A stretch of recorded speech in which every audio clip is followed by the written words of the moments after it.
പ്രേംലാലെ 3i അറ്റ്ലസുമായി ബന്ധപ്പെട്ട ഒരു പ്രധാനപ്പെട്ട കുറച്ച് വിവരങ്ങളാണ് നമ്മൾ ഇന്ന് ആദ്യം ചർച്ച ചെയ്യാൻ പോകുന്നത്. നാസ 3i അറ്റ്ലസിൻ്റെ കൂടുതൽ ചിത്രങ്ങൾ പുറത്തുവിട്ടിരിക്കുകയാണ്. ഇതുമായി ബന്ധപ്പെട്ട ആശങ്കകളും അഭ്യൂഹങ്ങളും പരിഹരിക്കപ്പെട്ടു കഴിഞ്ഞോ ഈ സന്ദർഭത്തിൽ? സുഹൈലെ, ആശങ്കകളും അഭ്യൂഹങ്ങളും പരിഹരിക്കപ്പെട്ടോ എന്നതിനേക്കാൾ ആശങ്കകളും അഭ്യൂഹങ്ങളും തീവ്രമാക്കാനേ നാസയെ കൊണ്ട് സഹായിച്ചുള്ളൂ എന്നുള്ളതാണ് സോഷ്യൽ മീഡിയയിൽ ഇപ്പോൾ പ്രചരിക്കുന്നത്. പക്ഷേ ശാസ്ത്ര സമൂഹം ഇത് ഒരു കോമറ്റ്, ഒരു വാൽനക്ഷത്രം തന്നെയാണെന്ന് നാസ ഉറപ്പിക്കുന്നു എന്നുള്ളതാണ് ഇതുമായി ബന്ധപ്പെട്ട് ബോധവും വിവരവും ഉള്ളവർ പറയുന്നത്.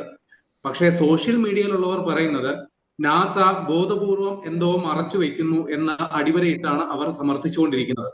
കാരണം ഈ പുറത്തു വന്ന ചിത്രങ്ങളെല്ലാം തന്നെ അവ്യക്തമോ ഈ ബ്ലർ ചെയ്തതുപോലെയോ, അതായത് യഥാർത്ഥ ചിത്രത്തെ രണ്ടാമത് അതിനെ എന്താ പറയുക, അതിന്റെ കാഴ്ച മറയ്ക്കുന്ന രീതിയിലാക്കുന്ന അവസ്ഥയിലാണ് നാസ പുറത്തു വിട്ടത് എന്നുള്ളതാണ് സോഷ്യൽ മീഡിയയിൽ ആരോപണം. അതായത് ഏതാണ്ട് 6 മാസത്തെ കാത്തിരിപ്പിനൊടുവിലാണ് നാസയിൽ നിന്ന് ഇതുമായി ബന്ധപ്പെട്ടുള്ള ഒരു ചിത്രം പുറത്തു വരുന്നത്. അപ്പൊ 6 ആഴ്ചത്തെ കാത്തിരിപ്പിന് ശേഷം ഈ കാത്തിരുന്നവർ പ്രതീക്ഷിച്ചത് HD ക്വാളിറ്റി ഉള്ള നമ്മുടെ ഹോളിവുഡ് സിനിമകളിൽ കാണുന്നതിന് സമാനമായ ഒരു ചിത്രം നാസ പുറത്തുവിടുമെന്നായിരിക്കും പലരും ധരിച്ചിരുന്നത്. പക്ഷേ നാസ പുറത്തുവിട്ടത് സാധാരണ നമ്മൾ വാനനിരീക്ഷകർ പകർത്തുന്ന തരത്തിലുള്ള ഒരു ചിത്രം മാത്രമാണ്. അപ്പൊ നാസ ഇതിൽ അവകാശപ്പെടുന്നത് കഴിഞ്ഞ ജൂലൈ 1 മുതൽ ഈ 3i അറ്റ്ലസിനെ കണ്ട സമയം മുതൽ നാസയുടെ ഏതാണ്ട് 12ഓളം ശാസ്ത്രീയ ഉപകരണങ്ങൾ ഇതിനെ നിരന്തരമായി നിരീക്ഷിച്ചുകൊണ്ടിരിക്കുകയായിരുന്നു. അപ്പൊ അതിന്റെ ഫലമായിട്ട് നമുക്ക് ഈ 3i അറ്റ്ലസിന്റെ ദിശ ഇത് ഒരിക്കലും ഭൂമിയിലോട്ട് വരുന്നതല്ല എന്ന് കണ്ടെത്താൻ സാധിച്ചു. ഈ 3i അറ്റ്ലസിന്റെ സ്വഭാവം എന്തെന്ന് മനസ്സിലാക്കാൻ സാധിച്ചു. അതിൽ സംഭവിക്കുന്ന ചില രാസപരിണാമങ്ങൾ എന്തൊക്കെയാണെന്നുള്ളത് മനസ്സിലാക്കാൻ സാധിച്ചു. അപ്പൊ ഇത് പൂർണ്ണമായും ഒരു വാൽനക്ഷത്രം തന്നെയാണ് എന്ന് നാസ അടിവരയിട്ട് പറയുകയും ചെയ്യുന്നുണ്ട്. കൂടാതെ നാസ ഒരു കാര്യം കൂടി പറയുന്നുണ്ട്. ഇത് വരുന്ന 19-ാം തീയതി ഭൂമിയോട് ഏറ്റവും അടുത്ത് കാണപ്പെടും. ആ സമയത്ത് ഭൂമിയുമായിട്ടുള്ള അകലം ഏകദേശം 170 മില്യൺ മൈൽ ആയിരിക്കും എന്നാണ് നാസ കണ്ടെത്തിയേക്കുന്നത്. അത് നമ്മുടെ ഭൂമിയും സൂര്യനുമായിട്ടുള്ള അകലത്തിന്റെ ഇരട്ടിയോളം വരും ആ ദൂരം. അതുകൊണ്ട് തന്നെ ഈ പറയുന്ന 3i അറ്റ്ലസ് എന്ന് പറയുന്ന സംഗതി ഭൂമിക്ക് ഒരു തരത്തിലുമുള്ള ഭീഷണിയല്ല എന്നുള്ളതാണ് നാസ അടിവരയിട്ട് പറയുന്നത്. അപ്പൊ നാസ അവരൊരു വാർത്താ സമ്മേളനം വിളിച്ച്, അല്ലെങ്കിൽ ഒരു ലൈവ് ഇന്ററാക്ഷൻ സെഷൻ വിളിച്ചു ചേർത്താണ് ഇതുമായി ബന്ധപ്പെട്ടുള്ള അഭ്യൂഹങ്ങൾക്ക് വിരാമം ഇട്ടുകൊണ്ട് ഈ ചിത്രങ്ങളൊക്കെ പുറത്തുവിട്ടത്. അതേ സമയത്ത് തന്നെ നമ്മുടെ ISROയും ചിത്രങ്ങൾ പുറത്തുവിട്ടിട്ടുണ്ട്. അപ്പൊ അതിനെക്കുറിച്ച് നമുക്ക് പിന്നീട് പറയാം. ആദ്യം നാസ എന്തൊക്കെയാണ് പുറത്തുവിട്ടതെന്ന് ആദ്യം പറഞ്ഞ് നമുക്ക് കാര്യത്തിലേക്ക് കടക്കാം.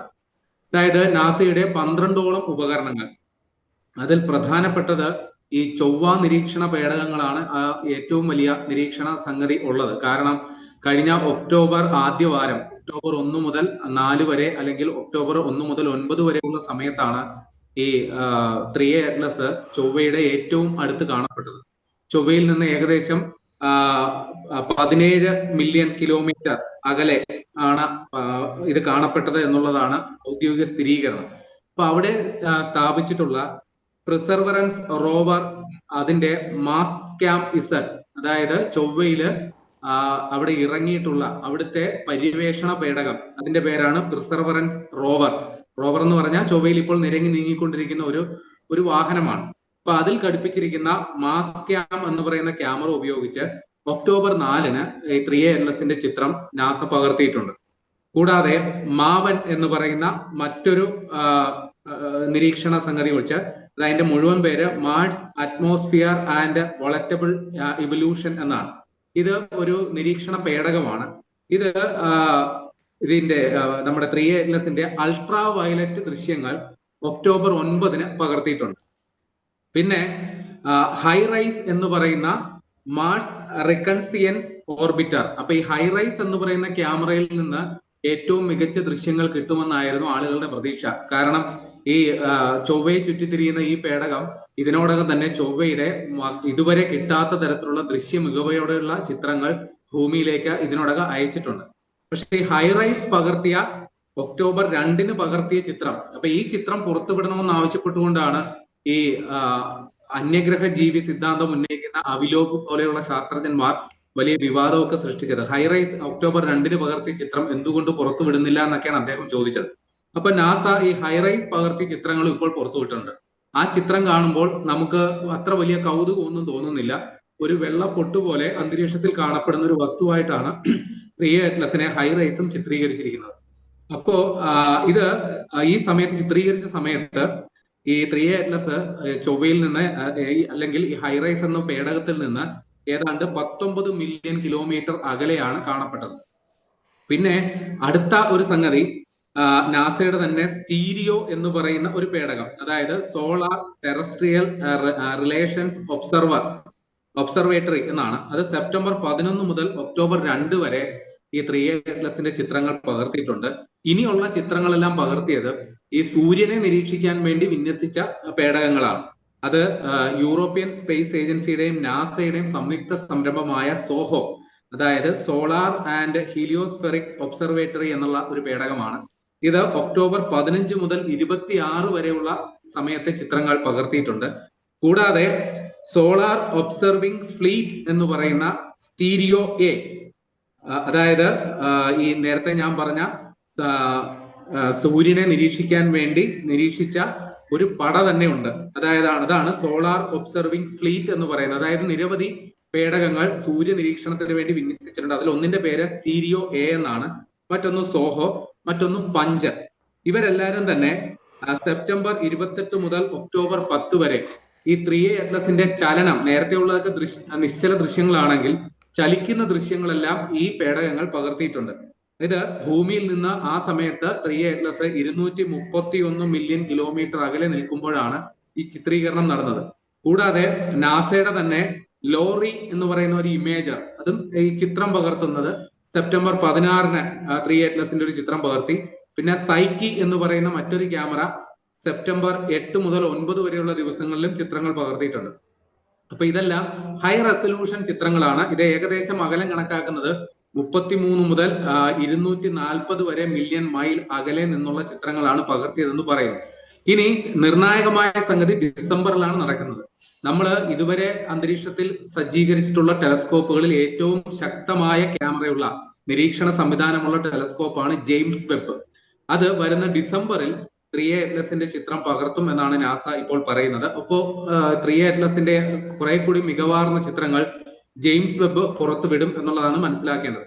പക്ഷെ ഞാൻ നേരത്തെ പറഞ്ഞു, ഇതുമായി ബന്ധപ്പെട്ട നാസ ഇപ്പോൾ പുറത്തുവിട്ട വാർത്താ സമ്മേളനം നടത്തി നാസ ഈ പുറത്തുവിട്ട ചിത്രങ്ങളെല്ലാം തന്നെ വലിയ നിരാശയാണ് ഇതുമായി ബന്ധപ്പെട്ട് വലിയ വാർത്തകൾ പ്രതീക്ഷിച്ചിരുന്നവർക്ക് സമ്മാനിച്ചത്. കാരണം അവ്യക്തമായ ചില ചിത്രങ്ങളാണ് പകർത്തിയിരിക്കുന്നത്. അപ്പൊ ഇതിൽ ഈ ഹൈറൈസ് എന്ന് പറയുന്ന നിരീക്ഷണ പേടകം എന്തോ വലിയ അത്ഭുതം സൃഷ്ടിക്കും എന്നാണ് പ്രതീക്ഷിച്ചിരുന്നത്. പക്ഷെ നാസ അതിന് നൽകിയ വിശദീകരണം, ഹൈറൈസ് എന്ന് പറയുന്ന പേടകത്തിന്റെ ക്യാമറ അത് ചൊവ്വ നിരീക്ഷണത്തിന് വേണ്ടി സജ്ജീകരിച്ചതാണ്. അപ്പൊ അതിനുവേണ്ടി പര്യാപ്തമായ അകലത്തിലാണ് ആ ക്യാമറ സെറ്റ് ചെയ്തേക്കുന്നത്. അത് ഈ പറയുന്ന 3A അറ്റ്ലസിനെ പോലെ അതിദൂരത്ത് കടന്നു പോകുന്ന, അതിവേഗതയിൽ കടന്നു പോകുന്ന ഒരു നക്ഷത്ര വസ്തുവിനെ, അല്ലെങ്കിൽ ഒരു പെട്ടെന്ന് ചലിച്ചുകൊണ്ടിരിക്കുന്ന ഒരു സംഗതിയെ ചിത്രീകരിക്കാൻ പര്യാപ്തമായ അളവിലല്ല അത് സെറ്റ് ചെയ്തേക്കുന്നത്. അല്ലെങ്കിൽ അതിനു പറ്റിയ സാങ്കേതിക വിദ്യ അല്ല ഹൈറൈസിൽ ഉള്ളത്. അതുകൊണ്ട് തന്നെയാണ് ഇത്തരത്തിലുള്ള ചിത്രങ്ങൾ പകർത്തപ്പെട്ടത് എന്നുള്ളതാണ് നാസ ഇപ്പോൾ വിശദീകരിക്കുന്നത്. ഇനി കൂട്ടത്തിൽ ISROയും ഈ കാര്യത്തില് കാര്യമായ ഒരു നേട്ടം കൈവരിച്ചു. ISROയുടെ നമ്മുടെ രാജസ്ഥാനിലെ മൗണ്ട് അബു എന്ന് പറയുന്ന സ്ഥലത്ത് സജ്ജീകരിച്ച ഫിസിക്കൽ റിസർച്ച് ലബോറട്ടറിയിൽ അവര് 1.2 M ടെലസ്കോപ്പ് ഉപയോഗിച്ച് ഈ 3A അറ്റ്ലസിനെ നിരീക്ഷിച്ചു. അപ്പൊ ഇത് പ്രകാരം സ്പെക്ട്രോസ്കോപ്പിക് ഡാറ്റ, അതായത് നമ്മളെ ടെലസ്കോപ്പ് കൊണ്ട് നിരീക്ഷിക്കുന്ന വിവരങ്ങൾ അനുസരിച്ച് തയ്യാറാക്കുന്ന റിപ്പോർട്ട്, അത് പ്രകാരം ഒരു ഫാൾസ് കളർ ഇമേജ്, അതായത് നമ്മൾ യഥാർത്ഥ വിവരത്തെ ആസ്പദമാക്കി കമ്പ്യൂട്ടർ നിയന്ത്രിതമായി തയ്യാറാക്കിയ മറ്റൊരു ചിത്രം, ഇത് പ്രകാരം ഉള്ള ചിത്രവും ഇപ്പോൾ പുറത്തുവിട്ടിട്ടുണ്ട്. അപ്പൊ ഇതിൽ കാണുന്നത് ഒരു ചുവന്ന തുടുത്ത വൃത്താകൃതിയിലുള്ള 3A അറ്റ്ലസിനാണ്. ഒപ്പം അതിന്റെ മധ്യത്തിൽ ഒരു ഡോട്ട് പോലെ കാണപ്പെടുന്നത് ഈ 3A അറ്റ്ലസിന്റെ കേന്ദ്ര ബിന്ദുവായിട്ടാണ് നാസ വിശദീകരിക്കുന്നത്. അപ്പോൾ ക്ഷമിക്കണം, ISRO വിശദീകരിക്കുന്നത്. ISROയ്ക്ക് മറ്റൊരു നേട്ടം കൂടി കൈവരിക്കാൻ സാധിച്ചു.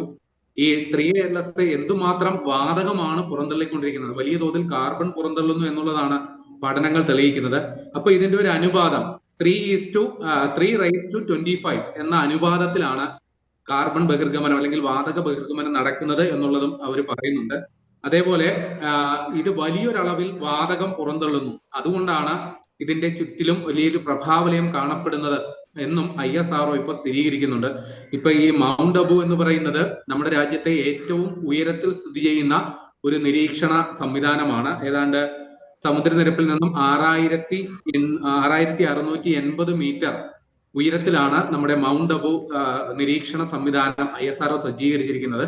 അപ്പൊ ഈ പുതിയ പഠന റിപ്പോർട്ടുകൾ അല്ലെങ്കിൽ ചിത്രങ്ങളുടെ അടിസ്ഥാനത്തിൽ ശാസ്ത്രലോകം അടിവരയിട്ട് പറയുകയാണ് 3A അറ്റ്ലസ് സമ്പൂർണമായും പ്രകൃത്യാൽ ഉള്ള ഒരു വാൽനക്ഷത്രം മാത്രമാണ്. അതുമായി ബന്ധപ്പെട്ടുള്ള അഭ്യൂഹങ്ങൾക്കൊന്നും യാതൊരു അടിസ്ഥാനവുമില്ല എന്ന് പറയുന്നു.